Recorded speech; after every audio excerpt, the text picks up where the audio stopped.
everybody. Good morning. Welcome to another edition of Get It, Got It Good. I am your host, Naja Wilhite, and I want to thank you all for being here today. I'm excited about our guest today, but before I go there, we have a few sponsors that I definitely want to get to. I want to definitely thank my company, Dance Solutions Youth Outreach, who, by the way, have a leadership through dance in Howard County this summer pilot program, as well as ESTA. Who else do we have? Mission Dance Works.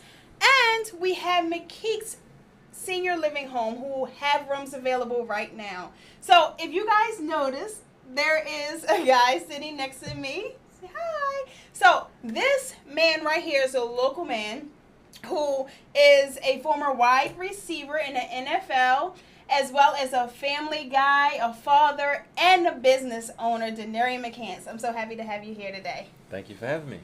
Thank you.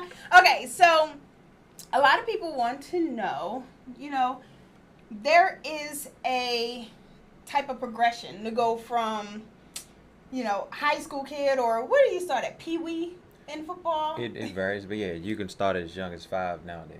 And then progressing up, the mentality it takes to go from that young all the way through to the NFL.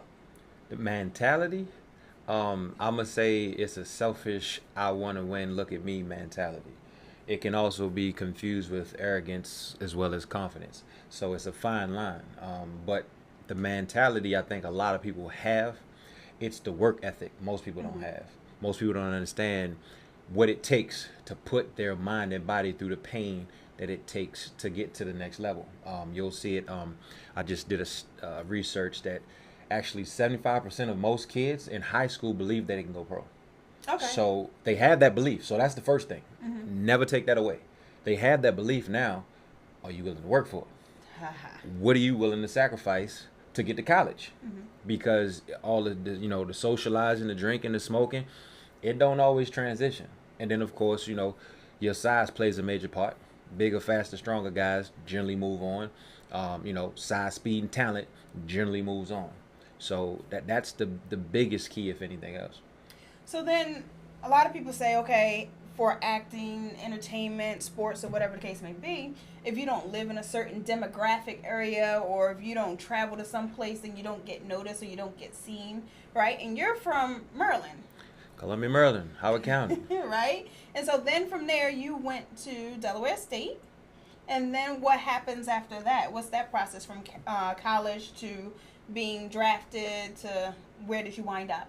Well, at the end of the day, if you talk about going to a small college, so Delaware State University is a historically black college in Dover, Delaware. I put up numbers. It was just that simple. So at the end of the day, T.O. went to some Chattanooga, Tennessee. He put up numbers. Darryl Green went to a school that's no longer existing. He put up numbers. So it's just a matter of you get seen based on your numbers. You ball out, they're going to find you. Okay. So just that simple. Oh, yeah. If you, like I said, people always think it's the big schools. The big schools get the television, the big schools get the money. The big schools probably look and feel better. But at the end of the day, not everybody has the opportunity. For me, the reality of it is why I didn't get drafted, or I should say recruited. I didn't pass the SATs. So nobody's looking at you if you can't even get into the school. So from that point, once I got everything solidified and understood what was going on, the sky's the limit. But for me, I can't lose, and I don't like being sorry. So, I would say that was, like I said, that was the biggest thing what transitioned me into the league. Okay. And then, so when you got drafted, where did you go first? I was drafted by the Washington Redskins, 5th round choice. Okay. To do wide receiver? Yeah, wide receiver. I'm just a wide receiver. I'm a big wide receiver. I've always been a big kid as far as my market. So in high school, I graduated at 6 feet, 190 pounds. So that's a pretty big high school kid for the Maryland area. And then when I left college, I was about 6'1", 6'2". Only gained about 10 pounds, but I was 205 when I left college. Okay. So then once you went into the league, how long were you in the league? I played 5 years. 4 with the Redskins, 1 with the Eagles. Okay. Which one did you like best? We are in the DMV, so let's see. The one where the check cleared. So it don't matter, just play. Okay, so then what was next for you? Because a lot of times people go and go professional, and you hear all these stories about athletes who don't know what they're going to do next. And so there's like a soul-searching period. For me, I can say it was easy because I'm an athlete, but I'm not a football player. Okay, can you expand? I love basketball. Okay. Football was something I could do. And like I said, the competitive nature for me, I wasn't going to lose. So it was almost like natural for me to go to the league. The fact that I went and played for 5 years, it was easy. I can say to an extent, not taking away the hard work and dedication that I put into it, but the transition from that, I'm also an artist. So when my career was said and done and I realized like, okay, nobody's calling me, I'm not getting picked up, it's time to move on. I went to my photography. Photography I figured was going to be the easiest thing because it's all about lighting. Once you understand lighting, stay still, cheese, move, cheese, so that was pretty easy. Moving that, from modeling into, weddings, you can make a good chunk of change real quick. So I was looking at, I take a couple pictures. The world was now transitioning into a digital world. So now I ain't got to pay all that money to get these films. I just download that bad boy, send it to you. You send me my money, we good. And then the next phase was my music. Okay. So I was doing the photography, I was doing the music. I'm a natural born entertainer. So I can sing, dance, make people laugh. So it was natural for me. So it wasn't like, okay, I'm just done, I don't know what else to do. It was like, okay, this is what you do. And then I had my degree in education. So worst come to worst, I was going to go into education field. Awesome. So you were willing to go and be a teacher.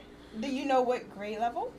I at that point in time, I was going to start in high school. Okay. Yeah. Because like I said, it's a lot of kids, especially being out in the county, who will not see a black man. Yeah, definitely. So I wanted to be in a high school level, just because maybe I could reach and touch a couple kids to understand like, hey, this is the direction we need to go into, because I didn't have it. So the reason I do what I do now is because it wasn't there for me. So now that I have an understanding, I have to be there for the next generation. Awesome. I like high schoolers. I've taught high schoolers, middle schoolers, and elementary, and I enjoy the high schoolers because you can talk to them on a different level. Right. So they can understand. So then, so you transitioned into music, and then what became of that? What happened? I got married. Got married, had a baby. So once I got married, like I said, just all my life has been about me. I gotta be the best. I gotta do this. So now when you're in this bond, it's no longer about you. So I'm gigging. I was actually starting to make money locally. Several club owners actually like me. So they was like, hey, dude, come in, open up for these people. So I was opening up. I've opened up for Maya, Tank, Omarion, Chris Brown before he really blew up. 2 or 3 songs, make a little change, keep moving. And then it was just like, okay, I'm out 1 and 2 o'clock in the morning with a pregnant wife. Now I came home. It wasn't like, hey, I can't make it. I came home, but I can't imagine how that played on her. In her mind, like, okay, he making money, but he not here. Yeah. You see what I'm saying? So then it was like I had to think, like, all right, I'm gonna have a baby, and I've seen what the industry does. With dated a young lady who was in the Hollywood scene, and I seen how it moved. That wasn't what I wanted. So I was like, you know what? I got to do something where I can be home and be comfortable, where I can move how I want to move, because you can't get back to time. Yeah, you cannot. I can make a whole bunch of money, but I can't get back to time if it's gone. You hear guys, in politics and entertainment, like, hey, I'm retiring because I want to be with my kids. But you done missed their whole life. And then they're grown. Yeah, and then they don't want you because you've always been gone. So if you always been gone, I know you dad, but I'm really not going to miss you. So that's what I didn't want because of how I grew up. I had a stepdad and I had my biological, but I can't really feel that any of them was really there for me. So every day I get on my son's nerves. Yeah, hey, I'm sure he'll recognize that when he gets older and appreciate that. So from a black male perspective, right, what do you think should be the order of priorities? From a black male, I'm gonna say mine. I'm not gonna say a black male because everybody has a different hustle. Okay. From it's family first. Family first. Money is nothing. My first, I had money, so my first check was $130,000. So I took $10,000 out and I put it in cash. I walked out the bank with a big white bag and what they call 10 stacks now. I sat it on the table, and the first thought was that if a fire breaks out right now, that's $10,000 gone. I can't say that for my kids and my time and my family that I have. So I try to make as much time as possible. Obviously, still got to make money to eat, but I try to be around, at least visible as much as I can, so they know, hey, this is important. This means something. So they can. What we have to do is break a lot of bad traditions of the father not being in the house, the father not having any feelings, and taking care of the family. We have to, I won't say go back, because I think the percentages are skewed on how many black men actually take care of their families. I think they are too. Yeah. So I'm going to say we need to increase it. You know, if it's 80%, let's take it to 90%. So I'm going to make sure my son know and my daughter know that, hey, you need a man that's going to be around. You need to be the man that's going to be around. Okay. So for me, priority is going to be first. I would say family, and then probably money. So then you decided to come out the music scene because that was going to take you away from home too much, right? So then you transitioned into business ownership? Yep. Well, for me, I always had to own myself. So I got to a point where at the Redskins, it was two guys I never knew or never met decide my life. Yeah.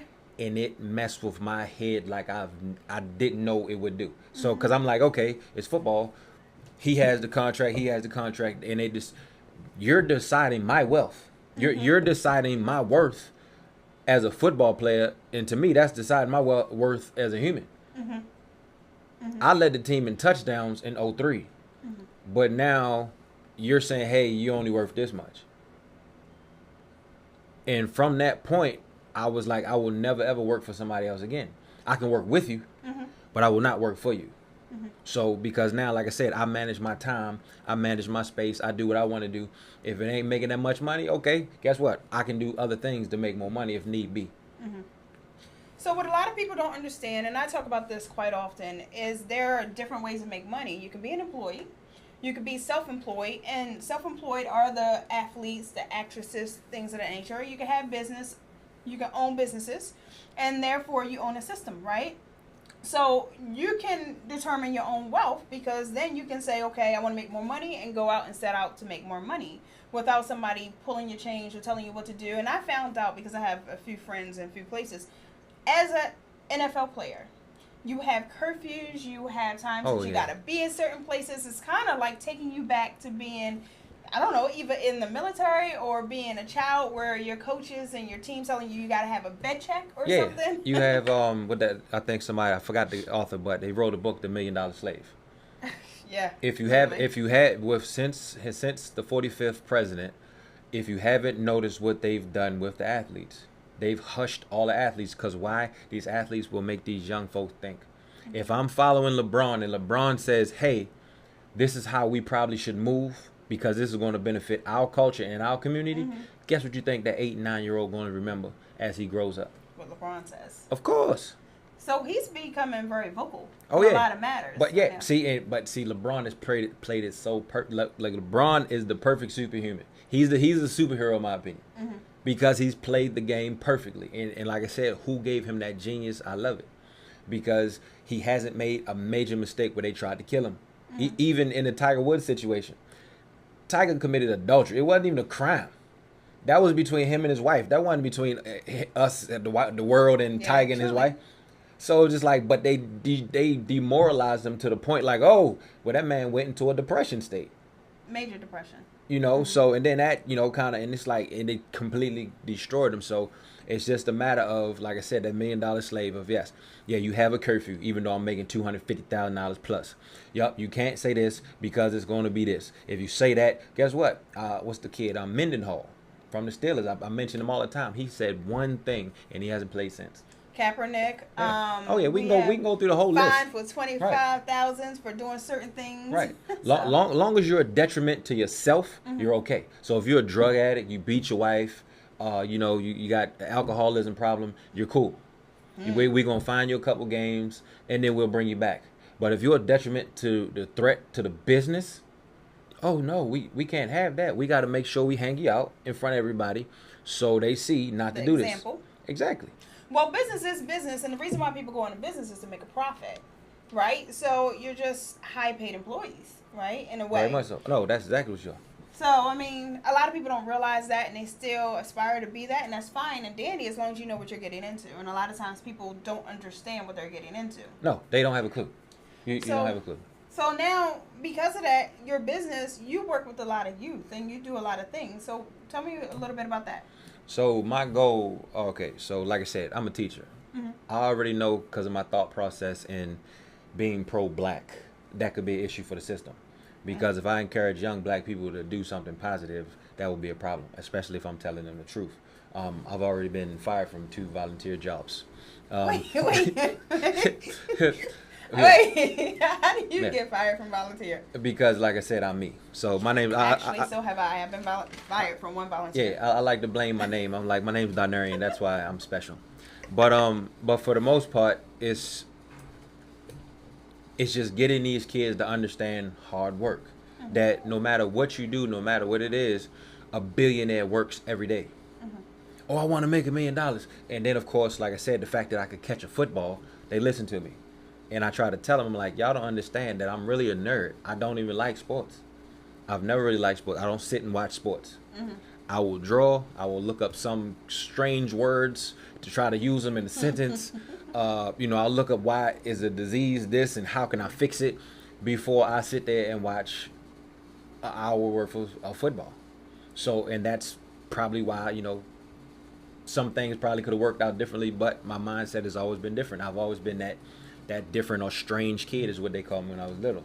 But for the most part, like I said, the thought process has always been different. It was just, some people are mad at me because playing professional football was not my dream. My dream was to get a college degree. Mm-hmm. That was it. Mm-hmm. I did it, and then there were some bonuses. Yeah, right. So, but like I said, with these kids, it's getting them to understand work ethic more than anything else because everything's so easy and convenient for them. Push of a button. Everything. Instant access. Everything. Like I handed a kid a broom one time and they didn't know what it was. Oh my goodness. And you think I'm joking? I know. I work in an elementary school as well, and kids do things, and I'm like, go clean it up, and you'll hand them a broom, they have no clue how to sweep. I'm like, seriously? Here, let me teach you. Mm-hmm.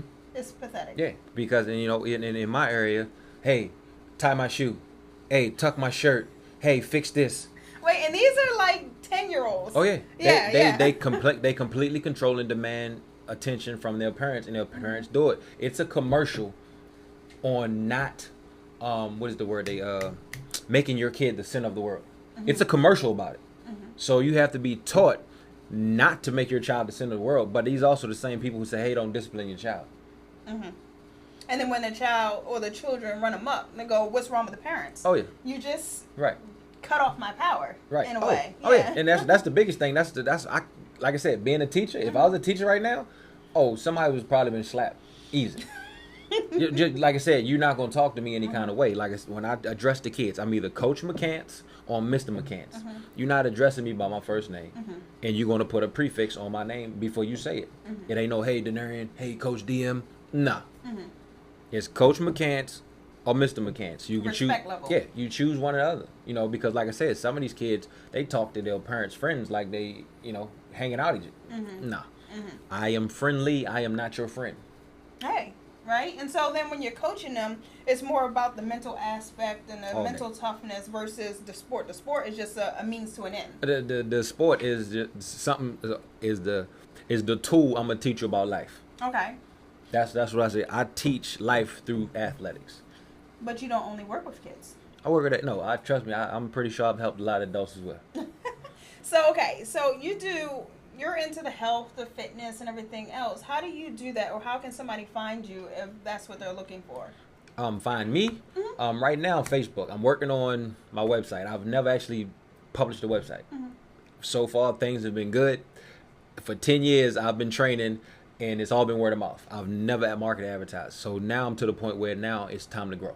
Okay. Because for me, it's been steady and stagnant. It's like, okay, let's do something different. Mm-hmm. Like I say, I can't do what I did in my 30s and my 40s. So now it's time to go to business. So right now, McCantsAthleticsClub.org will be one. That's going to be for the sports. And then CoachMcCants.com will be coming hopefully November 17th. And that's where people can find me. But Facebook, if you Google my name, you can find me. Like, it comes up. Yeah, if you try to spell my name, it's going Google will correct you on how to spell my name, and you'll see this face, and I'm the only one. Yeah, even on Wikipedia. Yes. So yeah, So definitely, I know with a few people, spelling your name may be an issue. So can you actually spell it? The spelling of my name is Darnerien. So it's Darnerien. That is the correct grammatically spelled and said 3 syllables. Darnerien, 4 syllables. So let's go back to the education piece then, because you did say that high school and getting into different colleges, and I know right now a lot of people are doing college visits and doing those things to get into college, taking the SATs. What advice would you give to them considering the path you took? So my path is technically I'm a walk-on because, like I said, my parents didn't graduate from high school or college. They graduated from high school. Dunbar too, but Dunbar poets. But I was technically a walk-on, so I didn't have the information. So now, even with my business, especially a digital world, I give you the information. So it's not a question on what you need to do. But the one thing I think everybody fails to realize is that they give the schools too much power. Oh, the school hasn't accepted you. No, you have to accept the school. I think it was one little girl who actually wrote, she wanted to go to Duke, and Duke denied her, and she wrote Duke back like, no, this is not how it's going down. I'm choosing you, and you're going to accept me in the school. Did it work? That I never found out. But the reality of it is, it's just like an agent, even with football. The agent make it seems like I'm your power. That's not the truth. If I don't play football, you don't have a job. Just like teaching. If I don't have students, I'm not a teacher. So you have to understand who actually owns the power. As an athlete, as a student, you have the power to pick and choose where and what school you want to go to. Obviously, you got to have the aptitude. If you got a 2.5 and a 700 SAT, you're not getting into University of Maryland. Yeah, but you gotta find your level in what school you want to get into, and it has to be realistic. I think a lot of times, athletically and academically, some of these kids are, even their parents, they put them in a fantasy world. Like, you don't understand how many people believe their children are Division I athletes. Yes, and they'll play them regardless of the team. Yeah. So like, hey, you're gonna play quarterback even though you can't throw. Right. Well, and that's that daddy ball. That's daddy ball. Yes, that's indeed. on a whole nother level. But for the most part, I always tell people, especially athletes, if any athletes are watching, go to the university. All the universities have some kind of camp, have something that's going on at the university. Go to the university and see the kids. See them practice. See if you can walk onto this, even if it's from afar, you can't technically be there. Look at the size, look at the speed, and if you think you can compete, have at it. You know what I mean? Because only you going to stop yourself. Because I got a kid right now, he Division I athlete, Division III mindset. And that's a problem. Very That's much a so. big problem. Well, the coaches kill him. Yeah. I've had a kid who I thought was awesome, and I'm a professional athlete. Coach completely killed his confidence to the point where he stopped playing ball. And that's tragic because coaches do have a lot of power as very far much as their words and the path that they send children on. They call them stupid, they call them fat, they call them lazy, and these are negative things you're putting into somebody else, and they're going to replay those tapes, and then you are damaging somebody's possibilities. Or even still, when everybody on the team knows that you're better than the person that they're playing. Exactly. And then you have the booster clubs. Like where I'm at is very political. They got the booster clubs. Hey, I had one guy come on the field say, "Hey, I just put down $5,000 in the booster. Why isn't my son playing?" That happens in every field. Right. It's and your son is terrible. That's why your son isn't playing. And see, for me, like I said, the reason I've gotten fired from my volunteer jobs, I don't bite my tongue. I will say it politically correct. Like I can always show you. I'm gonna show you why I got a kid on the floor that your kid isn't. If y'all want to play one-on-one, or if you want to look at the stats, I can show you. I'm not going to there's no favorites. Grandma said, I got 8 kids and ain't none of them special. Yeah. So that's how I treat all the kids. Like I tell them, I give them a little paper at the top of the year. I said, I don't like none of y'all and all y'all ugly. And I tell them. At least it's an equal playing field, right? I don't like none of y'all and all y'all ugly because, like I said, I'm here to teach you. I'm not here to be your friend. I'm not here to be liked. That's another big thing these kids have. Is, oh, he doesn't like me. Oh, why don't you like me? I don't know you, kid. I come here for an hour and a half. We work out and I leave. But as a coach, don't you think that hour and a half you invest in the kids, that is worth more than having that buddy-buddy relationship? Because you are investing in them. They like the buddy-buddy. They like the coach that gives them candy. They like the coach that gives them... somebody who's going to push them to go and be all they can be. Right. If I got a girl, she never ran. And I seen her run. she ran past one of my fastest girls, and I said, "You gonna run track?" And she was like, "No, I'm not. No, I'm not." I text her dad, I text her mom, I text her until her butt got out there. She goes to states. She's number 6 in the state of Virginia in sprints. Next year, you know, they wanted to go in a different direction. So she doesn't show up. She doesn't even make counties. And I'm looking at the power. I told her, I said, you can be powerful. It's what is it? Like the Jedi. You have the power to do good or the power to do bad. Mm-hmm. And I was like, she was so powerful she didn't understand. See, a lot of drama surrounded her. And I said, you don't understand. Every time you're in the middle of it, you could switch all that power to leadership. Instead, you keep letting this negativity feed you. Yeah. Some people live off of drama. Well, and, you know, and like I said, I don't know what exactly was going on at home, but like I said, I just seen the power that she had. Because every time something happened on the team, she's in the middle of it.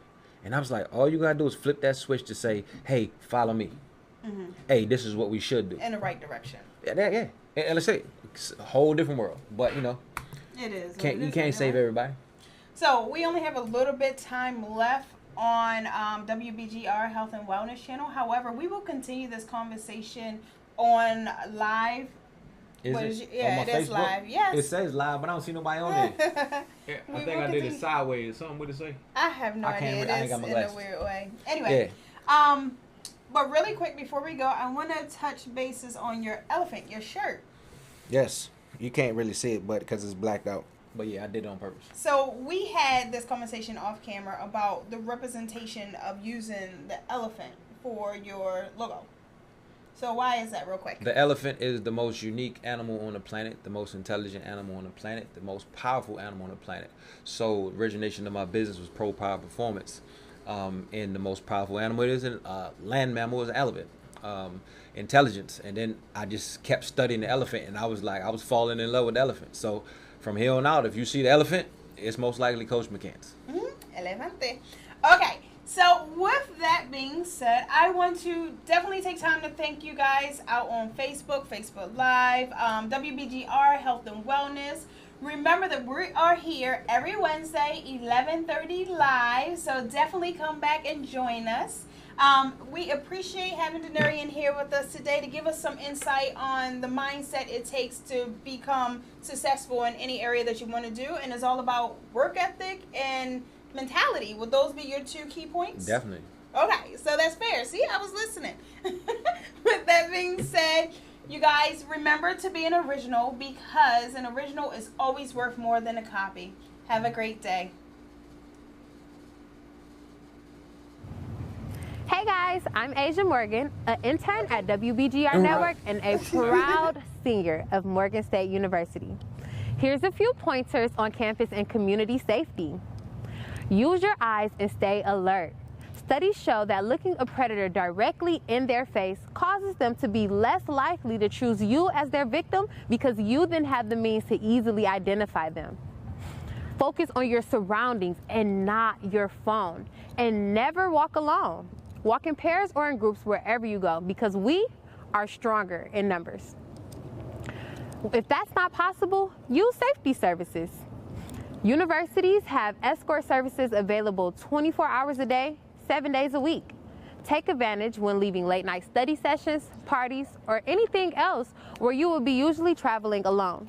And when using riding services like Lyft or Uber, always check to see that you're getting into the right car. If you're traveling alone, be a backseat rider, buckle up no matter what, and never forget to share the details of your trip with a friend or family member. Lastly, trust your instincts. If you feel like something is wrong, 9 times out of 10, it usually is. Don't ignore that feeling.